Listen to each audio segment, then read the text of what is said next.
ito ay rated SPG. Striktong patnubay at gabay ng magulang ang kailangan. Dahil sa matinding pagkasilaw sa pera ni Ben, naging mitya ito ng malaking gulo na pati ang kanyang asawa ay tuluyan ng nadamay. Masyado siyang naging gahaman sa pabuya na ipinangako ni Miguelito kapalit ng impormasyon tungkol sa kinaroroonan nila Tanggol.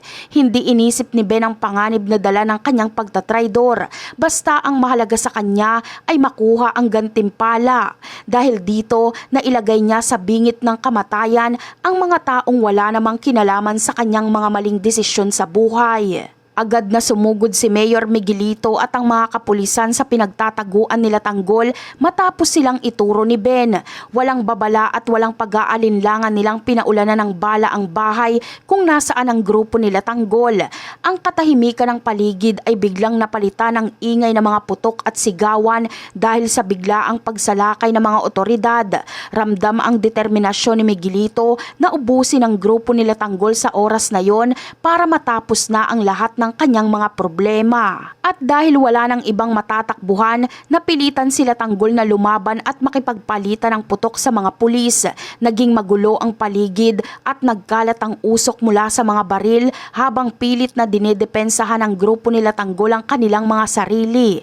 Sa gitna ng bakbakan, may ilang mga kaibigan ni Tanggol ang tinamaan ng bala na naging dahilan ng labis na pag-aalala ng lahat. Ang bawat putok ay tila naglalapit sa kanila sa katapusan, ngunit hindi sila sumuko sa gitna ng matinding panganib.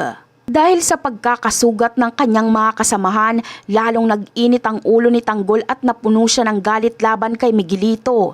Hindi niya matatanggap na masasaktan ang kanyang mga kaibigan nang hindi siya nakakaganti sa taong may gawa nito. Sa gitna ng palitan ng mga bala, humanap ng tiyempo si Tanggol hanggang sa makuha niya ang tamang pagkakataon. Sa huli, matagumpay na natamaan ni Tanggol si Miguelito na naging dahilan upang ito na ang tuluyang mapaslang at mawala ng buhay sa gitna ng labanan. Bagamat maraming sugatan sa panig nila Tanggol, naging malaking pasasalamat pa rin nila ito dahil walang nasawi sa kanilang grupo.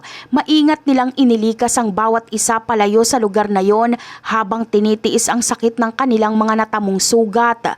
Ang mahalaga para kay Tanggol ay ligtas pa rin silang lahat sa kabila ng pagtatraydor ni Ben at ng marahas na paglusob nila Miguelito. Sa huli, nanatiling buo ang kanilang samahan kahit pa dumaan sila sa isang madugong pagsubok, at yan ang aabangan natin. Bye!